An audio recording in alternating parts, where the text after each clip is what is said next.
Welcome to The Explainer. Today, we're talking about a culture that became a superpower on the Silk Road, but not with armies or swords. Their weapon? The written word. We're diving into the incredible story of the Uyghur translation revolution. So let's kick things off with a pretty huge question. How do big ideas, I'm talking about entire religions, philosophies, even just great stories, how do they actually cross borders? How do they jump from one language to another? It's something we barely think about today, but for most of human history, this was a massive, massive challenge. Well, the answer, of course, is translation. It's this incredibly complex art, and for hundreds of years, right there in the middle of the Silk Road, there was one culture that didn't just do translation, they absolutely mastered it. And in doing so, they literally changed the world around them. So to really get their story, we gotta rewind way back. Think about it. As ancient groups of people started moving around, trading, sometimes fighting, they had this basic, fundamental need to talk to each other. And that's where the interpreter comes in. This act of translation is really as old as we are. Okay, so before we jump right into the Uyghurs, we actually need to talk about their ancestors, people like the Huns and the Gökturks. These were early Turkic groups who were always, and I mean always, on the move. They were bumping up against other empires, and all that interaction meant they desperately needed people who could build linguistic bridges. And check this out. This is like a little piece of linguistic detective work. The word for translator in Old Chinese, di, probably comes from the Old Turkic word didi, which just means he said. Isn't that cool? You can practically hear the ancient interpreters saying, okay, he said this, and then he said that. It's this tiny clue that tells us these Turkic peoples were the go-betweens of their world. But here's where things get a little messy. When we look at the historical records for these early groups, it's complicated. The Chinese sources from that time, when the Gökturks were around, are super confusing. They even contradict each other. For example, you have one major text from 632 AD that says this, flat out. And this slide just lays out the puzzle perfectly. Just a few decades later, another official history says the complete opposite. So you've got one source saying, nope, no writing, and another saying, oh yeah, they have their own writing, and it's kind of like the Sogdians. The Sogdians, by the way, were these major traders in Central Asia. So what does this tell us? It tells us that even for people living back then, the whole question of literacy for these nomadic groups was super complex and probably changing really, really fast. All right, so let's get to our main event, the Uyghur translation revolution, from nomads to scholars. Because the Uyghurs, they made this huge societal change that took this whole murky question of literacy and just ignited it. It turned into an absolute explosion of scholarship, a genuine revolution in translation. So you're probably asking, how did this even happen? Well, it was kind of like a four-step process. First, and this is key, they stopped being nomads. The Uyghurs settled down and started building actual cities. Then, those cities, they flourished into these amazing cultural hubs. Step 3, all of a sudden you have widespread literacy.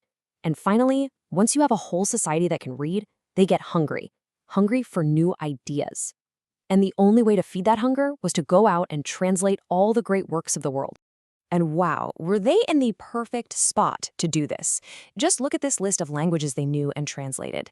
We're not just talking about being bilingual. These people were true polyglots. They were fluent in the languages of religion, philosophy, trade, the whole shebang. They could read Sanskrit from India, Chinese from the East, Sogdian from right there in Central Asia. It's incredible.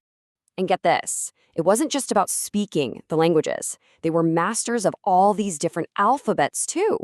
They used the old Gökturk script, but then they took the Sogdian script and adapted it to create their very own super efficient Uyghur alphabet. Plus, they knew the writing systems of all their neighbors. I mean, this was a culture that truly lived and breathed the written word in every single form. Okay, so what was the engine behind all this? What was so important that it justified this massive effort? The main answer is faith. See, the Uyghur cities weren't just melting pots for languages, they were melting pots for religions too. And this chart really spells it out. They were translating sacred texts from 4 major world religions. You had Manichaeanism, which is this cool blend of Zoroastrian and Christian ideas. You had Nestorian Christianity, an Eastern form of the church, and later on, Islam. But as you can clearly see from this chart, the huge, overwhelming focus of their efforts was on Buddhism. And man, did they go deep. They weren't just skimming the surface, translating a few popular stories here and there. No way. They set out to translate the entire Buddhist canon, the Tripitaka, or the Three Baskets. That means the sutras, which were stories for everyday people, the Vinyas, which are these really dense rule books for monks, and then the Abhidharmas. We're talking seriously complex, high-level Buddhist philosophy. This was a project of absolutely staggering ambition. Okay, so this next part, I think, is the most incredible piece of the whole story. Because it's not just about what they translated, it's about how they did it. Their whole approach to translation evolved from just, copying words into a truly sophisticated literary art form. So, in the early days, a lot of translations were really literal, word for word, which, sure, it's accurate, but it can feel kind of stiff, dead on the page. But the Uyghur masters, they developed what we now call free translation. They weren't just swapping words. They were basically recreating the work.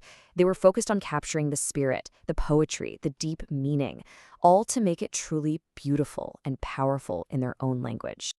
And if this artistic approach had a superstar, it was this guy, Shinko Sheli Tutung. He was a scholar from the city of Beshbalik, and he was a flat-out linguistic genius. He didn't just know a bunch of languages. He really, truly understood literature.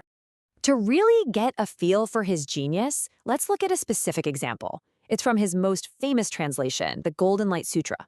In the original Chinese version, there's this key moment, and it's described with this super blunt, simple phrase. Okay, so Shingo Shili Tutung sees this phrase, and he gets it. He understands the spiritual meaning behind that simple fact. So what does he do? He transforms an earthquake occurred into this absolutely beautiful, poetic passage.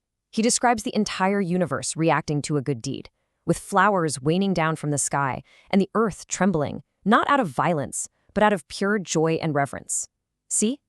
He didn't just translate the words. He translated the munder. This whole intellectual tradition, it was so powerful that it actually outlasted the Uyghur Empire itself. As their political power started to fade, their cultural influence just got stronger, and it ended up shaping the next great empire to come along. And this timeline really lays it out. We're talking centuries after their own golden age. And you've got Uyghur scribes, administrators, and translators who are absolutely essential to the Mongol Empire. Guys like An Zhang were trusted advisors in the courts of Genghis Khan and Kublai Khan. Think about that. They brought their writing systems, their skills in running things, and of course, their incredible tradition of translation to help manage one of the biggest empires the world has ever seen. So, this all leaves us with a pretty powerful thought to end on, doesn't it?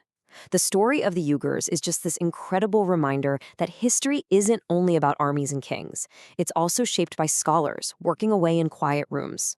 When you think about it, behind almost every big idea that's ever traveled around the world, there's the patient, often completely invisible, creative work of a translator, someone who built a bridge so that idea could cross from one world into another.